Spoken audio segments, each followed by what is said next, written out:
É com muito prazer que eu preparei essa aula e que eu estou aqui para a gente discutir, para a gente pensar juntos a respeito do que a gente pode fazer mais e melhor para as crianças com autismo. Para quem não me conhece, eu sou a Maíra Gaiato, eu sou psicóloga clínica, me formei em psicologia, minha primeira formação foi em psicologia. Quando eu me formei, eu terminei a graduação e eu fui fazer mestrado, fiz meu mestrado em ABA, lá no Brasil. Depois do meu mestrado, logo que eu terminei o mestrado, então eu fiz 5 anos de faculdade, de graduação. Durante a graduação, durante o segundo, terceiro, quarto e quinto ano da graduação, então durante 4 anos eu fui bolsista do governo para pesquisar, bolsista CNPq, bolsista PIBIC, para fazer pesquisas no Brasil. Depois que eu me formei, eu fiz mestrado, mais 3 anos e pouco de mestrado, então eu terminei meu mestrado achando que eu sabia alguma coisa sobre ABA, sobre autismo. E logo que eu terminei, então eu defendi em abril, fevereiro, março, abril, maio. Em maio eu vim para todos, peguei minha mochila, peguei uma mala e vim para todos os centros de autismo que vocês possam imaginar no mundo todo. Isso já faz aí uns 12 anos. Na época eu vim junto com a doutora Rosa Magali, que é uma psiquiatra infantil lá de São Paulo. É uma amiga minha, nós refizemos todo o caminho que as mães da AMA fizeram para ter a ideia de montar a instituição. Então nós fomos para todos os lugares onde elas tinham visitado e verificamos 20 anos depois como que eles estavam agindo. E o primeiro centro que eu desci foi em Estocolmo, na Suécia, e lá tem um tratamento magnífico para autismo. E eu tinha acabado de terminar todos esses anos que eu estou contando para vocês, de pesquisa científica, de mestrado e tudo mais. E logo que eu desci lá, no primeiro dia, eu falei, não, pode deixar que eu faço aqui já te contei essa história, Cacá? Pode deixar que eu faço essas atividades, era uma atividade de comportamento verbal, eu peguei os materiais, deixa que eu sei fazer e comecei a aplicar o ABA, que eu tinha aprendido, que eu entendia, que era assim, e as pessoas me olhavam muito estranho, muito estranho. E eu falei, tem alguma coisa errada. Mas sei lá, deve ser porque eu sou estrangeira, né? Eles têm preconceito com brasileiro, vamos continuar. No final do dia eles não se aguentaram e convocaram uma reunião extraordinária para me dizer que aquilo que eu estava fazendo ali, eles não faziam há mais de 20 anos. Eu tinha acabado de defender meu mestrado. Mestrado não é qualquer coisa, quem já fez sabe, só vale a pena a hora que você defende, assim, porque você sofre, é a morte, você não quer nunca mais fazer doutorado e nunca mais fazer nada daquilo, mas a hora que você defende, você está na banca, que faz tudo valer a pena, enfim. E aí eu falei, bom, aí eles me perguntaram assim, eu sei a hora que foi, eu acho que foi na hora que eu estava fazendo o programa de comportamento verbal, mostrando as fotos e pedindo para a criança responder para eu, na sequência, dar um brinquedinho que pulava e soltava luzinhas, e a criança ficava estereotipando com o brinquedo, então eu estava com o brinquedo engatilhado, a hora que ela falasse, eu ia dar o reforço, e a criança não falou, eu não tenho meu relatório, não, respondeu. Não tinha nível de ajuda, porque comportamento verbal não dá pra gente dar ajuda. Então, eu simplesmente coloquei não realizou a tarefa. E aí eles me perguntaram assim, e eu acho que foi nessa hora, porque nessa hora acho que eles não se aguentaram, acho que nessa hora eles convocaram a reunião. E aí eles me falaram, veja, que área do cérebro você está tentando estimular? Cérebro? Não, moço, você não está entendendo, é comportamento verbal, eu só quero que eu limite o comportamento para eu poder reforçar, aumenta a frequência do comportamento quando a gente reforça. Sim, só que para você acessar essa resposta, como você vai induzir essa resposta, como você vai fazer, que áreas do cérebro você precisa atingir para que essa resposta emerja? Cérebro? Condicionamento, moço, não, você precisa estudar. Aí eu falei, bom, claro que eu percebi que o buraco era muito mais embaixo, e aí eu vi que, ok, esses anos todos que eu tinha pesquisado, claro que me trouxeram muita bagagem, mas que eu tinha que começar tudo de novo nas neurociências e comecei a estudar neurociências lá. E aí, enfim, terminei, depois fiz neurociências na USP, estou com um grupo de neurociências do LEPSC lá até hoje, e, enfim, continuo estudando. Isso para dizer um pouco que por mais que a gente estude muito, a gente ainda sabe muito pouco. Então, depois disso, aí resolvi, em 2012, eu lancei o Mundo Singular, junto com a Ana Beatriz, junto com o Dr. Leandro Reveles. E aí nós começamos a falar um pouco sobre autismo, a falar um pouco sobre os casos de autismo, porque em 2012 a gente já sabia um pouco mais, já tinha trazido um monte de técnicas novas, e já aplicávamos no Brasil e já tínhamos algum resultado. Depois eu comecei a estudar também, sempre estudei muito TDAH junto, escrevi um livro de coautoria com uma amiga minha neuropsicóloga, que chama o Guia de Sobrevivência do TDAH, e agora, em 2018, nós lançamos o Reizinho Autista, com o Dr. Gustavo Teixeira, e escrevi o SOS Autismo com o objetivo de falar da parte prática, porque a gente tem materiais sobre autismo, e aí o meu papel é muito fazer a transposição entre o que tem de literatura científica, porque eu sou uma cientista, mas trazer para a linguagem popular, porque a gente não entende nada do que está escrito nos artigos. Você lê um artigo, você termina com 20 dúvidas que você não tinha no começo do artigo. E aí você vai ler mais 20 artigos, e aí você tem uma reação em cadeia, porque você tem muito mais dúvidas sobre aquilo, e as respostas não são simples assim. Como é isso? Então, muita gente me pergunta, o padrão das perguntas que eu recebo nas redes sociais é: meu filho tem muita estereotipia, como que eu faço para diminuir? Meu filho ainda não fala, como eu faço para estimular a fala dele? É um conjunto de fatores e é muito complexo. Então, o meu papel é buscar na literatura científica o máximo que eu posso trazer de informações, traduzir para a linguagem popular, para as pessoas entenderem, porque eu tive que fazer isso dentro da minha cabeça, para eu entender tudo isso. Então, por isso, esse era o objetivo.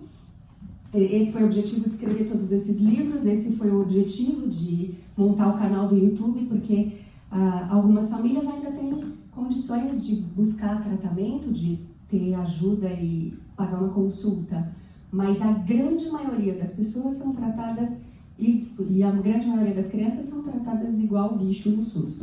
Então a gente precisava de algum canal, de algum meio para falar para as pessoas: é isso, senta assim, brinca assado, faz esse tipo de estímulo e você vai ter resultado, e tem funcionado.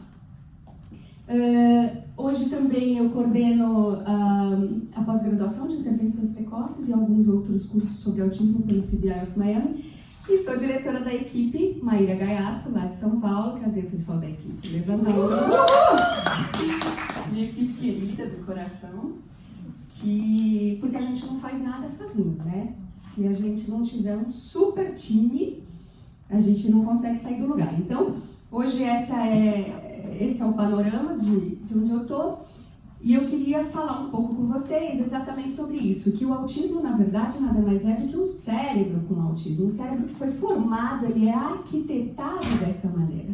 É um cérebro que se formou assim e que tem a interconectividade entre os neurônios agindo dessa forma. Então, se a gente quer tratar comportamentos que emergem, comportamentos que aparecem, que são os comportamentos autísticos, a gente precisa mexer na fonte, a gente precisa tratar o cérebro. E como é que a gente acessa? Através do que a gente tem, das vias sensoriais, de comportamentos. A interação social é a base do problema do autismo, é o que aparece, mas para a interação social aparecer, a coisa começou muito lá atrás. Já começa desde que a criança é bebê, já dá para perceber que tem algumas respostas diminuídas a contato visual, tem algumas respostas diminuídas à interação social. Só que quando isso aparece, é um conjunto de fatores que não se desenvolveu adequadamente. Quando a fala está atrasada, eu costumo falar que a fala é a ponta de um iceberg, que sai para fora, que é o que a gente consegue perceber. Mas tem uma montanha que estrutura essa fala embaixo, de pré-requisitos comportamentais que não foram desenvolvidos. E que então a gente precisa começar a calçar, começar a preencher para que essa fala saia. Então não é um sintoma que a gente trata, é um conjunto de fatores, é um conjunto de sinapses. As áreas cognitivas envolvidas, tem pesquisado-se muito ainda sobre os neurônios do espelho, mas um conjunto de neurônios, não sei se vocês já ouviram falar sobre o bocejo ser contagioso. Quando a gente boceja, dá vontade de... quando alguém boceja, dá vontade da gente bocejar também, porque a mesma área do córtex motor relacionada ao bocejo, ela é ativada quando a gente vê alguém bocejando. Então, isso causa um impacto importante em imitação. As crianças com autismo têm uma diminuição na resposta de imitação. E se a gente não imita, a gente tem um problema, porque as vias de aprendizagem do cérebro, eu divido em principalmente 3 vias de aprendizagem. Eu divido 33% aí a gente aprende por imitação, então eu vejo meus amiguinhos fazendo na escola, como é que eles sobem nos brinquedos, como eles fazem para descer, eu vejo que eles estão se divertindo, eu interpreto o sorriso, eu vejo que aquilo é legal e eu faço igual. E assim, eu aprendo algumas coisas, não dá para tudo explicar para as crianças. Uma outra grande via de aprendizagem é a atenção auditiva. A gente explica, fala as coisas, a criança interpreta e a partir disso ela responde e age porque você ensinou. Então, como é que a gente trata autismo? Com terapia? Sim, é com terapia, mas o nome terapia remete ao autismo, uma terapia diferente. Eu prefiro o termo reabilitação. A gente vai reabilitar ou habilitar áreas do cérebro dele que ele precisa desenvolver para funcionar com maior probabilidade de autonomia e independência, para recuperar atrasos, para não deixar acumular atrasos. Porque muita gente me pergunta assim, não, mas meu filho só tem alguns atrasos. Não é bem autismo, ou nunca fecharam o diagnóstico dele. Ele tem algumas coisinhas, mas eu não sei direito o que é. E aí eu digo, vejam, o problema não é ter autismo. O problema não é você ter alterações na socialização, então a tríade clássica do autismo, hoje dia do autismo, dificuldade de comunicação social, então linguagem e socialização, interesses restritos e estereotipados. Isso você consegue sobreviver tendo esses sintomas, não é essa a questão. O problema é você ter atrasos no desenvolvimento. O problema é seu cérebro não conseguir fazer um número de conexões suficientes para te manter dentro dos padrões dos marcadores da idade. Essa é a questão, é isso que a gente tem que tratar. É assim que a gente tem que forçar o cérebro dele dentro do que são os marcadores do desenvolvimento, não dentro dos sintomas de autismo. Então, a gente precisa habilitar e reabilitar e forçar essas redes neurais através de estímulos para suprirem as defasagens que a criança pode apresentar. A gente trata, então, não só comportamentos, a gente muda a estrutura física e química do cérebro dessa criança. Como? Tem uma coisinha que chama neuroplasticidade, que é a principal palavra da minha vida. Real é verdade. Se eu tivesse que escolher uma palavra, se eu tivesse que escolher uma coisa para comer só aquela coisa, mas da vida escolheria pizza ou japonês. Se eu precisasse escolher uma palavra para só ficar repetindo ela durante toda a minha vida, eu escolheria neuroplasticidade. A neuroplasticidade é a capacidade, a maleabilidade, a capacidade do cérebro de fazer novas conexões, novos caminhos, novas redes entre os neurônios. Então, é mais ou menos, olha eu tentando traduzir, explicar de um jeito senso, assim, um jeito comum pra gente, porque isso faz sentido na minha cabeça, então eu entendo que faria também na de vocês. É mais ou menos como a gente ir na musculação. Você força aquele braço, não adianta você ir na musculação, pegar um pezinho, ficar malhando e dizer depois de 1 hora, nossa, malhei 1 hora hoje, não adianta. Porque esse estímulo não atingiu a musculatura, não serviu para nada. É a mesma coisa do que você fazer uma terapia de entretenimento. Você faz uma terapia que ocupa a criança e você não tem a menor ideia de que área que você está tentando atingir. Então, para ter neuroplasticidade, que é essa capacidade de fazer novas conexões, você tem que dar a dose certa de estímulo para você forçar esse cérebro a fazer caminhos novos e conseguir criar ou produzir novas possibilidades para essa criança. E um conjunto de milhares de sinapses novas vai produzir comportamentos, ok? Essa é uma imagem que eu acho linda, que é um videozinho de neurônios tentando fazer novas conexões, é in vitro. Eu não tenho essas imagens, e nem acho que eu vou ter tão cedo, essas imagens acontecendo de verdade durante as minhas sessões de terapia. Uma vez eu perguntei para o Dr. Alisson lá no HC, em uma mesa que você fez lá, na época, eu tinha acabado de lançar o Mundo Singular, que foi em 2012, então faz uns 7 anos. Você estava apresentando umas lâminas que tinham os neurônios e depois outras lâminas com algumas drogas, imersas em algumas drogas, e aí eu achei sensacional, porque os neurônios estavam com muito mais redes, e os que não tinham aquela droga estavam com poucas redes. E aí eu perguntei, a gente conversou um pouco depois sobre isso, que eu falei, Alisson, isso é exatamente o que eu faço. Claro que você não lembra, mas agora você não vai esquecer. Exatamente isso que você faz nas lâminas é o que a nossa equipe faz nas sessões de terapia. Só que você fez em dias e a gente demora meses, anos para produzir. Então, como que eu vou saber, e foi essa nossa conversa lá, como que eu vou saber se eu estou fazendo as redes certas ou se eu estou conseguindo fazer essas redes? Como que eu sei se aquela técnica específica vai agir, vai produzir essas... Então isso tudo fica na minha cabeça já há muitos anos. E você falou assim, boa pergunta, não tem como a gente saber. Então acho que a gente não vai ver isso tão cedo no cérebro humano. A gente tem outras coisas para medir, que nós vamos discutir aqui ao longo dessa conversa.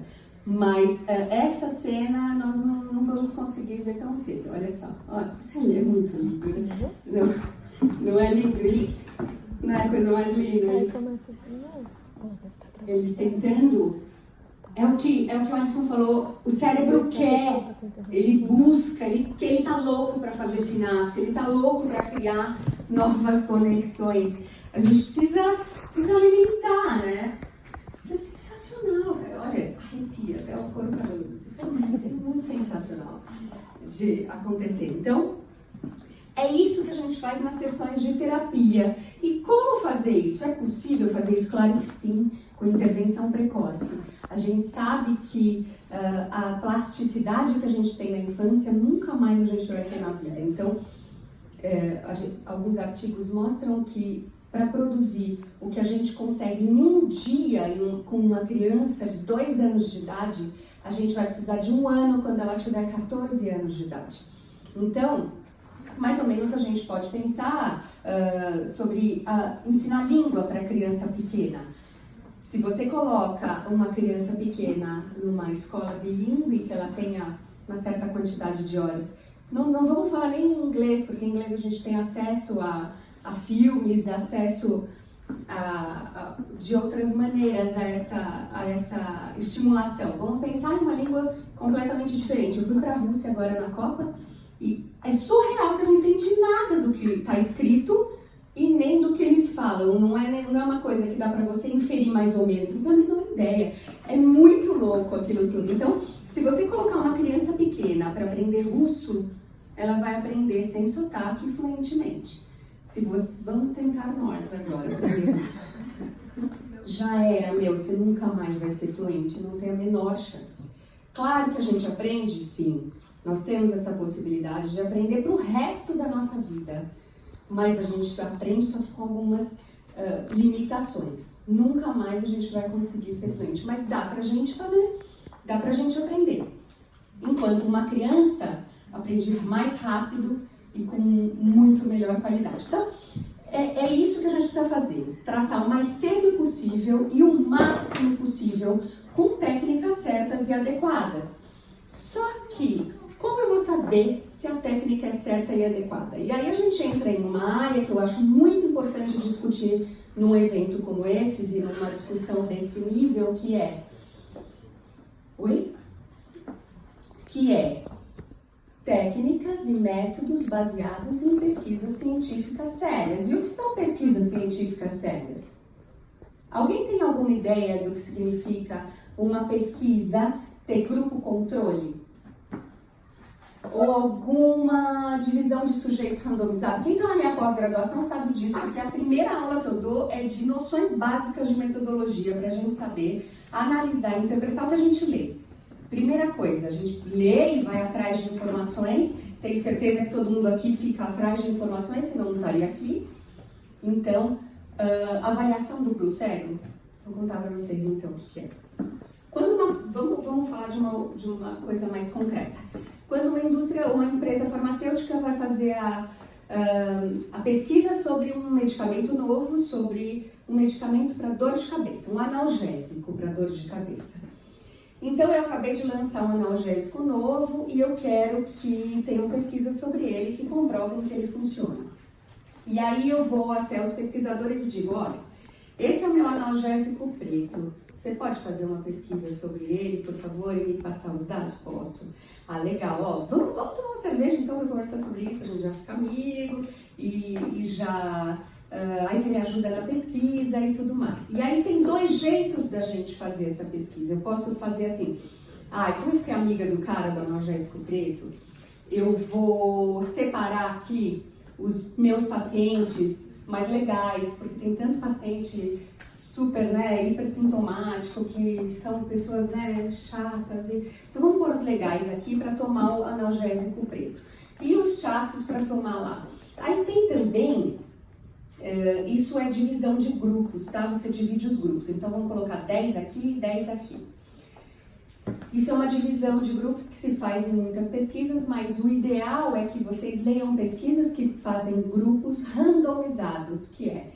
eu não vou escolher o sujeito, eu não vou escolher aqueles que têm sintomas mais leves, ou aqueles que são mais legais, ou menos sintomáticos. Eu vou randomizar, eu vou colocar sem saber um pouco para lá e um pouco para cá. Isso é divisão de sujeitos randomizado. O que é grupo controle? Grupo controle é quando eu tenho uma pessoa que toma e uma população que não toma ou que toma outra medicação ou 3 grupos, mas que eu tenha algum comparativo, por exemplo, quem faz a terapia, uma intervenção com um modelo naturalista ou com um outro modelo. Eu preciso ter um grupo controle que não faça isso para eu poder comparar, senão eu não sei se o grupo evoluiu porque eu fiz a minha terapia ou se ele evoluiria de qualquer jeito.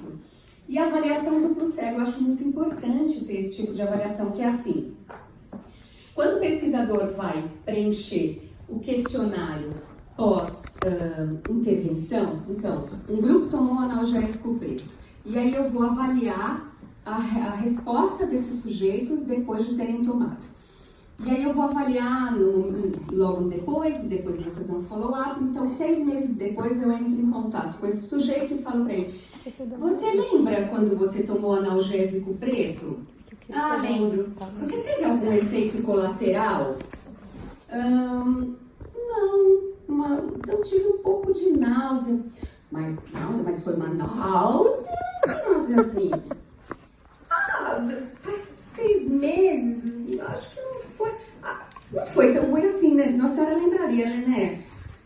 Acho que de 0 a 10, assim, podemos colocar 2, 1 de nível de severidade. Ok, põe aí. E aí eu vou analisar quem tomou analgésico branco. E aí, como eu sou amiga e tenho talvez um desejo de que aquele analgésico preto tenha sucesso, eu vou perguntar para quem tomou o branco, você teve náusea, alguma coisa assim? Acho que eu tive alguma coisinha. Náusea ruim, né? Aquela sensação assim. De 0 a 10, assim, 8, 9. 8, 9. Algumas vezes isso fica possível de ser manipulado. Então a gente precisa tomar muito cuidado. O que é a avaliação duplo cego? Eu, quando preencho o questionário e avalio aquela criança que recebeu determinado tipo de intervenção, eu não sei qual intervenção ela recebeu. Eu não sei se ela recebeu a branca ou a preta, A ou B. E a criança ou os cuidadores que estão respondendo ao meu questionário também não sabem de que time eu sou. se eu aplico intervenção A ou B, se eu trabalho lá, se eu não trabalho lá, se eu sou contratada, terceirizada. Então, você não tem noção, porque também você pode ter dificuldade para responder certas coisas se você sabe. Pô, a pessoa que fez a intervenção A em mim, vai falar que não foi legal? Então, isso pode mudar, modificar um pouco a resposta. Então, esse é um jeito legal de fazer pesquisa científica, quando os sujeitos são separados aleatoriamente, quando eu tenho um grupo que não fez aquela intervenção para poder comparar, e quando a avaliação é feita sem saber o que eu estou desejando descobrir. Mas a grande minoria das pesquisas são feitas com esse tipo de critério. Quando eu falo desses critérios para vocês, parece básico que isso seja feito em pesquisas? Parece correto que isso seja feito? Certo? Eu pesquisei no PubMed, que é um portal, como chama isso? Um banco de dados de pesquisas científicas, de artigos científicos, que eu uso muito. E aí eu fiz um filminho para vocês verem como as pesquisas científicas então são feitas. Eu digitei no Google a palavra PubMed para entrar no portal e acessei essa plataforma de dados. Lá, então, todo mundo acessa, isso é livre, é aberto, depois alguns artigos são fechados, mas até aí é tudo aberto ao público. E aí eu procurei, nós encontramos aqui 45.159 artigos relacionados. Esse é um banco de dados muito sério, tá, pessoal? Tem artigos bem importantes do mundo todo ali. Nós encontramos 45 mil artigos com a palavra autismo relacionada. E aí, eu vou lá na customização, eu vou lá em alguns critérios e eu coloco um único desses critérios anteriores que nós discutimos, que é aquela história de randomizar sujeitos. Então, ele só vai buscar artigos que contenham, na metodologia, esse critério de não separar os sujeitos como eu quero, mas sim de forma aleatória, para eu não saber quem foi tratado de tal jeito. E quando a gente... E quando a gente coloca esse critério, o número de artigos cai, porque a maioria não é feita dessa forma. Então, é rapidinho, vamos lá de novo, PubMed, Autism. Vocês podem acessar tanto do celular, dá para ver isso. E eu coloco a pesquisa, então, 45 mil artigos. E aí eu venho aqui, mudo para grupo controle randomizado e seleciono para ele mostrar só os artigos que são feitos com essa metodologia. De 45 mil, a gente passa para 799 artigos. E o resto? Aí vem a mídia, pega um artigo, escreve com as palavras do jornalista, posta e todo mundo compartilha no Facebook. Todas as amigas da minha mãe que eu amo me marcam no post. Marina, você viu isso? Que descobriram de autismo? Eu vi, tia. Obrigada. E aí, assim, as pesquisas científicas vão sendo feitas. Então, a gente precisa... Outros artigos têm outros critérios. O importante é a gente saber ler metodologia, é a gente ter um pouco de noção de como essa metodologia é feita. E tomar cuidado com o que a gente está fazendo. Sabe por quê? Porque a gente não está trabalhando ou pesquisando como montar ou construir sapatos. A gente está pesquisando como trabalhar com o cérebro de criança. E vocês fizeram faculdade no Brasil também e sabem como é uma faculdade de psicologia lá. Como é uma faculdade de pedagogia lá. E a gente se forma e sai aplicando técnicas e sai fazendo um monte de atividades com crianças com autismo que só tem aquele período, aquela idade para trabalhar. Então, ok, eu acho que os médicos têm uma série de questões sobre como fazer diagnóstico, não falam para os pais, não explicam direito, não dão diagnóstico, falam para voltar daqui 6 meses. Mas, mesmo quando tudo rola legal, o cara chega no nosso consultório com 2 anos de idade, tem muita gente que faz achismo ainda até hoje. E isso é imperdoável. Isso a gente não pode deixar acontecer, porque a gente só controla, nós aqui só controlamos única e exclusivamente essa variável. Nós não temos controle sobre o pediatra, sobre o pai que não aceita, sobre não sei quem que não foi atrás.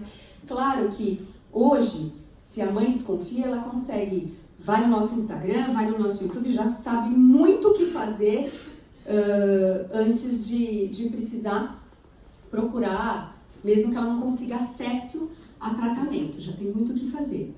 Mas a gente fazer de um jeito que não é o perfeito e ideal do que a gente tem de conhecimento no momento, isso não pode acontecer, tá?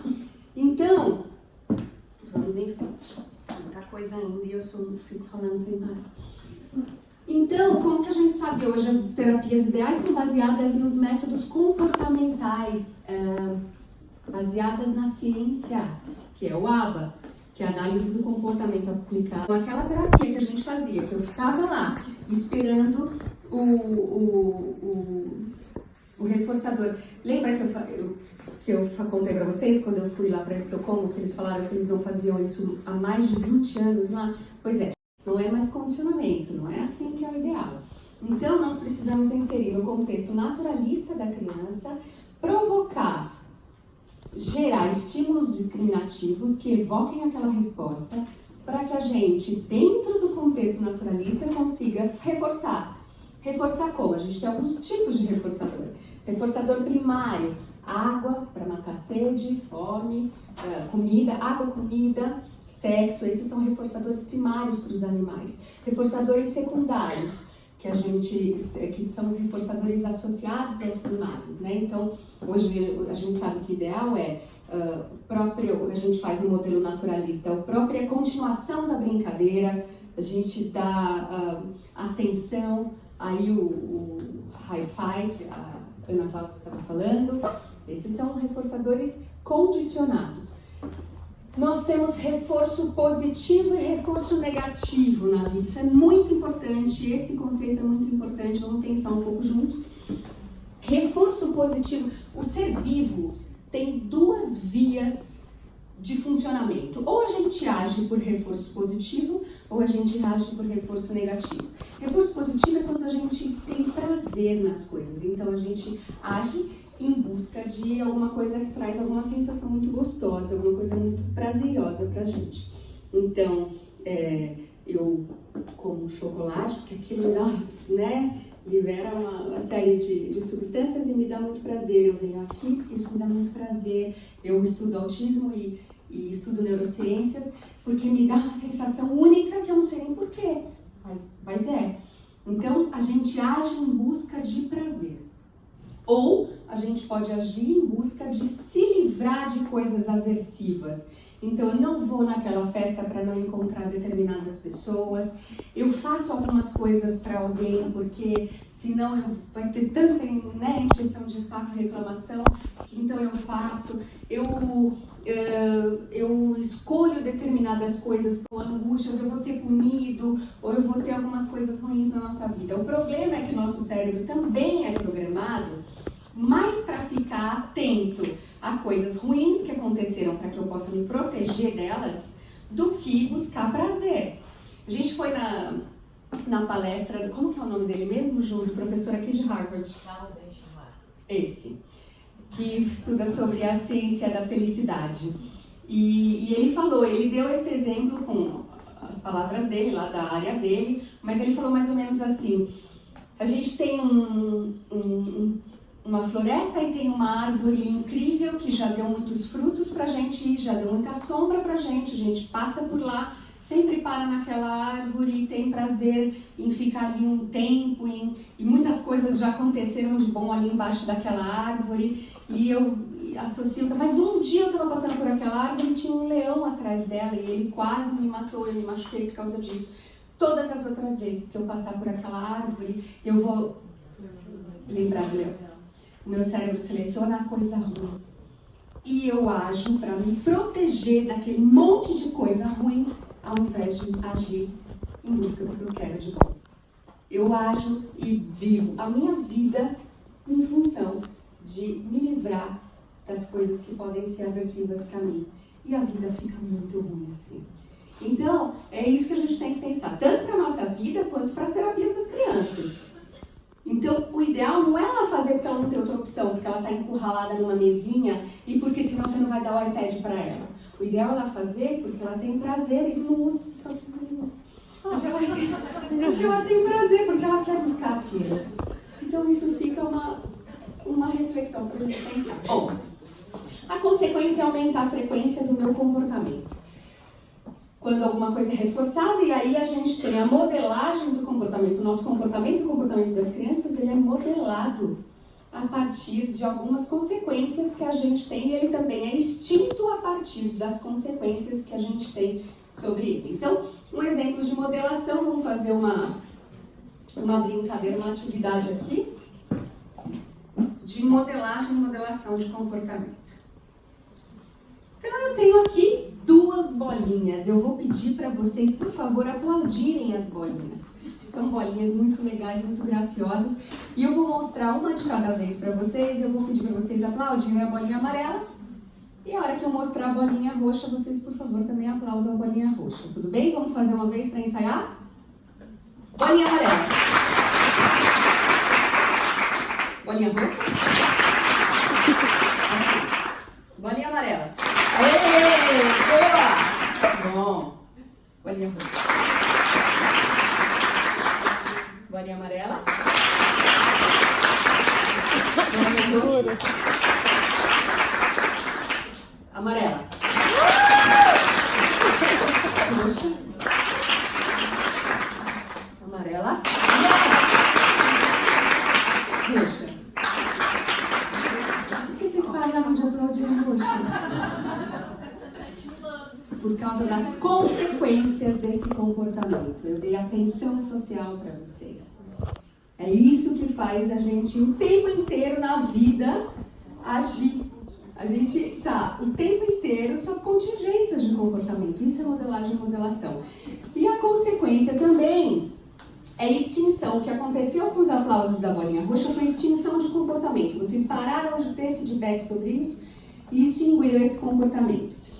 Eu vou dar aí um exemplo de extinção de comportamento inadequado. Então, uma criança que chegou no meu consultório, pediatra querido lá do Sírio, me ligou e falou: Maíra, por favor, você pode atender esse mocinho? Eu falei: posso, doutor, pode. Está uma situação um pouco grave. E lá eu tenho alguns colegas, a gente não gosta muito de discutir os casos antes. Ele fala: vem e me liga, porque senão eu vou induzir aí já um preconceito seu. Então, dá uma olhada e me liga. Tá bom, doutor Chico, vamos fazer isso. E aí ele mandou, o mocinho chegou no meu consultório, ele tinha 4 anos e meio, ele chegou amarradinho, assim, com aquelas camisas de força, sem manga, amarradinho e com um capacete, por indicação médica, porque ele arrebentava a cabeça dele na parede. E ele arrancava os pedaços de pele dele. Muito, muito, muito grave. Então ele estava sendo protegido com aqueles contedores. Isso já faz... O Roja está com uns...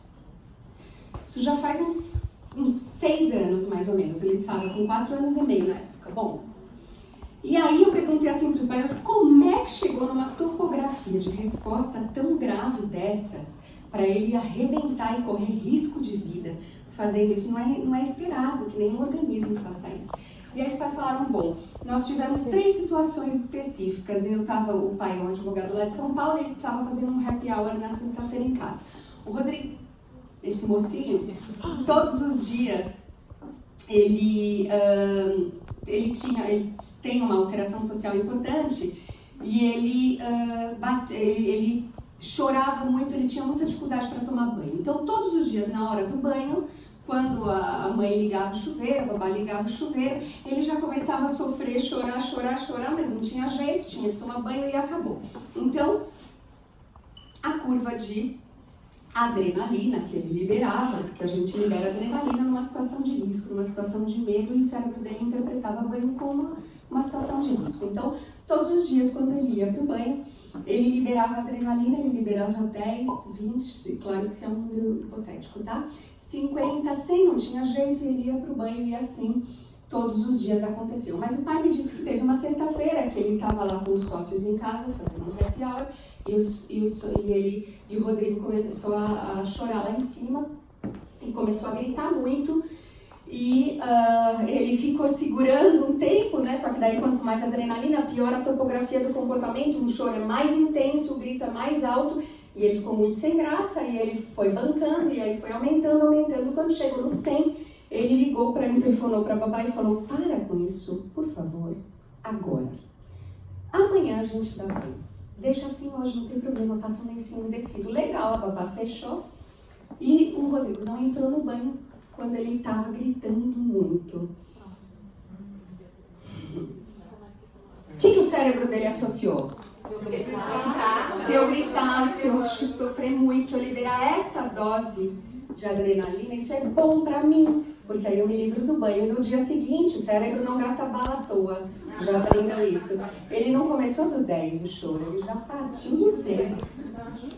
E aí a mãe falou, era um sábado, e a mãe falou: eu tava sozinha, sem babá, tava muito difícil, eu tava na TPM, mas eu insisti. Vamos lá tomar banho, vamos lá tomar banho. E ele foi aumentando. E aí quando chegou em 1000, ele começou a se jogar no chão, sabe igual criança de shopping? Pô, toda vez que eu vou no shopping, alguma criança se joga na minha frente, que eu atraio esse tipo de preço. A criança começou a se jogar no chão, e assim sucessivamente. E aí a mãe falou: tava estranho, doutora, ele não faz essas coisas, eu acho que ele tava tendo algum tipo de ataque. E aí eu falei que só hoje, hein? Ok, tudo bem. Fica sem banho, desligou o chuveiro e aí passou o lencinho umedecido. E aí no dia seguinte, era domingo, mesma situação. Só que aí já fazia 3 dias que ele estava sem banho, né? Ele precisava muito tomar banho. E aí ela falou que ela começou o ritual, abriu lá o chuveiro e falou: não tem jeito, teve que tomar banho. E aí o Rô ficou muito desesperado e partiu do 1000, já se jogando no chão e já gritando muito mais alto do que o normal. E a mãe falou: não é ataque coisa nenhuma, é comportamento e você vai tomar banho. E assim ele começou a se desesperar, isso não é controlável, né? E quando estava lá em 10.000, sem querer, ele, de tanto se debater, bateu a cabeça na parede. Muito forte. Claro, a gente vai proteger, a mãe desligou o chuveiro, pegou o gelo, deu carinho. E a gente selecionou então esse comportamento, essa dose cavalar de adrenalina, que aí ele não sente dor nesse momento, né? Como adequados e funcionais para esse organismo. E assim chega a criancinha desse jeito. Já fazia 6 meses que ele não tomava banho quando eu tive o banho. Aliás, ele não chegava mais nem perto do banheiro. E ele já tinha regredido, voltado para a fralda, etc. E tal. Bom, o que vocês fazem nessa situação? Como é que a gente resolve isso? Começa com positivo. Lá embaixo, do lado zero. Lado zero. Então, a hora que tá aqui, a gente antecipa, tem uma série de estratégias, e exatamente por isso que a gente escreveu o Reizinho da Casa. Pra gente pensar nas diversas formas de comportamentos inadequados e como resolver, porque não é por atenção que ele faz isso. Então, não adianta ignorar, igual você fez. Não adiantava ignorar seus filhos. Não era por atenção que ele fazia, não era essa a consequência, era sensorial. Então a gente precisa tratar uma série de coisas, certo? Mas o fato isso aconteceu exatamente com as bolinhas. A gente selecionou, só que um comportamento inadequado. E aí, enfim, tem estratégias comportamentais de definição de comportamento que a gente pode discutir ao longo dos nossos cursos e da pós, porque o buraco é bem mais embaixo. E aí, então, o ideal é que a gente elimine comportamentos inadequados, porque senão você não consegue acessar a criança. Enquanto você não extinguir comportamentos inadequados, a criança vai se blindar de aprender coisas novas.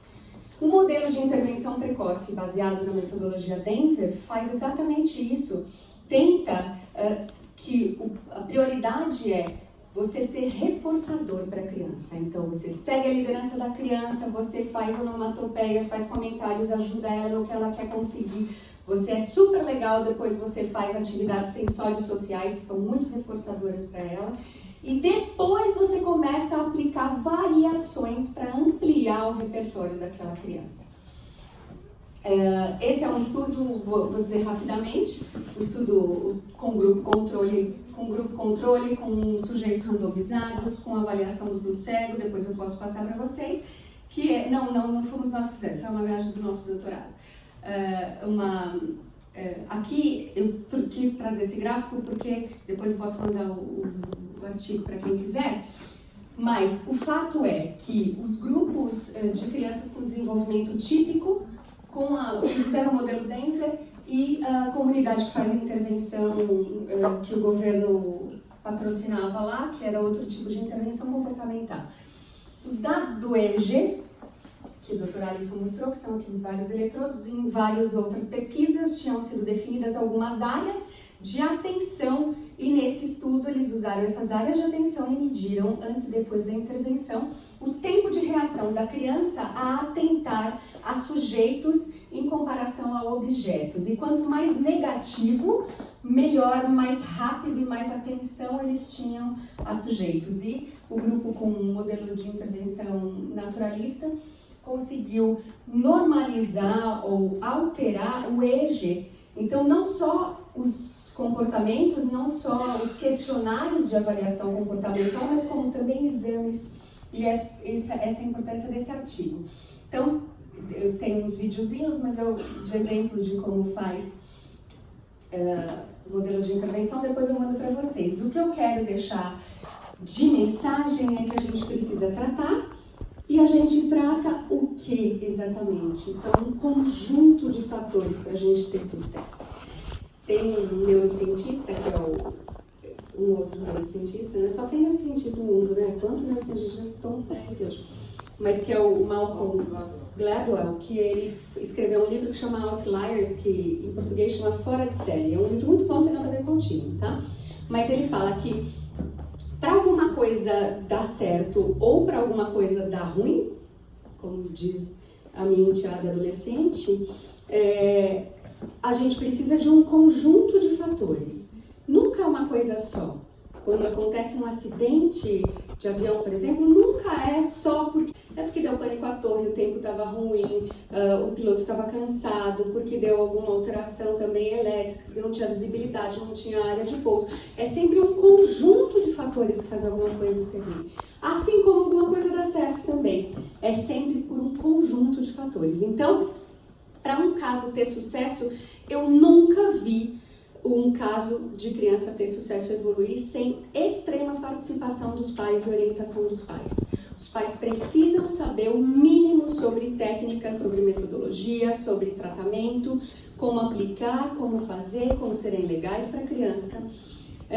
A escola precisa estar engajada, precisa jogar junto. Não adianta a hora que a criança está lá no pico da curva de comportamento inadequado, e gritando e causando na sala de aula, a professora fala, dá uma voltinha para acalmar ela, porque ela quer se livrar da criança e aí seleciona aquele padrão de comportamento, aquela topografia de resposta. Então a gente precisa muito da escola engajada junto com a gente. A gente precisa de uma equipe multidisciplinar integrada, a gente precisa fono, TO, a gente precisa do médico, a gente precisa conversar juntos. Lá no nosso... A gente conseguiu fazer um ecossistema no nosso prédio, lá em São Paulo, que a Ana está lá, que é a fono, com a equipe dela. A nossa equipe está o tempo todo junto. E o Dr. Leandro vai para lá toda sexta-feira de manhã para discutir os casos. E fica falando sobre os casos. A gente tem a Marcela, que faz a integração sensorial. Então está todo mundo junto o tempo inteiro. Porque senão a coisa não funciona. Se um faz uma coisa aqui, se não é tudo integrado, não tem sentido. E é importante que as terapeutas estejam muito alinhadas e muito entendidas sobre o que estão fazendo. Porque as sessões, de novo, não são de entretenimento. As sessões são de tratamento e o tratamento é sério. A gente precisa fazer a coisa direito. As técnicas precisam ser corretas, nós precisamos ter avaliações periódicas, a gente faz a cada 3 meses lá na nossa clínica, com marcadores do desenvolvimento, para cada idade, para cada semestre do desenvolvimento. Vou pausar e vou recomeçar, a gente preenche checklist, que são mais de 100 comportamentos para cada idade, que os pais nem imaginam que são comportamentos que seriam importantes para o desenvolvimento. E a cada 3 meses a gente reavalia para ver a progressão, se tem evolução ou não, e discute sobre esses dados. Nós precisamos que os terapeutas façam autoavaliações via vídeos. Nós precisamos que as supervisões sejam muito eficientes, que tudo seja gravado para a gente poder discutir. Nós precisamos dessas 10.000 horas, né, que o Malcolm fala, que para você ser bom em alguma coisa, você precisa fazer 10.000 horas daquela coisa. Então, vocês precisam estudar muito, nós precisamos estudar muito, por isso que eu corro atrás o tempo todo até hoje. E acho melhor vocês repensarem o que vocês fazem da meia-noite às 6, porque a gente precisa dar uma agilizada nisso. E principalmente querer fazer a diferença, querer de verdade fazer a diferença, porque não adianta, a gente quer tudo, né? A gente quer tudo, a gente quer ser incrível nisso, incrível naquilo, incrível... Não dá. Nosso cérebro não consegue ser sensacional em tudo. Então, uma vez, eu perguntei para um dos meus gurus da yoga, né? Como que é? Que ele me falou assim, Maíra, quando você quiser alguma coisa de verdade, mas você tem que querer mesmo. Tudo funciona. Ele discutiu comigo, é igual o cérebro. Quando você escolhe uma via, tudo não se adapta, no final não dá tudo certo, então. Quando você quiser de verdade alguma coisa, você precisa querer muito, você tem que querer mesmo. Então, mas o que é querer de verdade? Daí ele falou assim, querer de verdade é a sensação que o cara que está se afogando tem de querer o ar. É tudo. Você precisa daquilo mais que tudo. Nada mais importa. Se vocês quiserem de verdade desse jeito, as coisas funcionam. E vocês podem contar comigo, para nossa equipe, para tudo que vocês precisarem. É isso que eu tinha para falar. E esse é o nosso contato.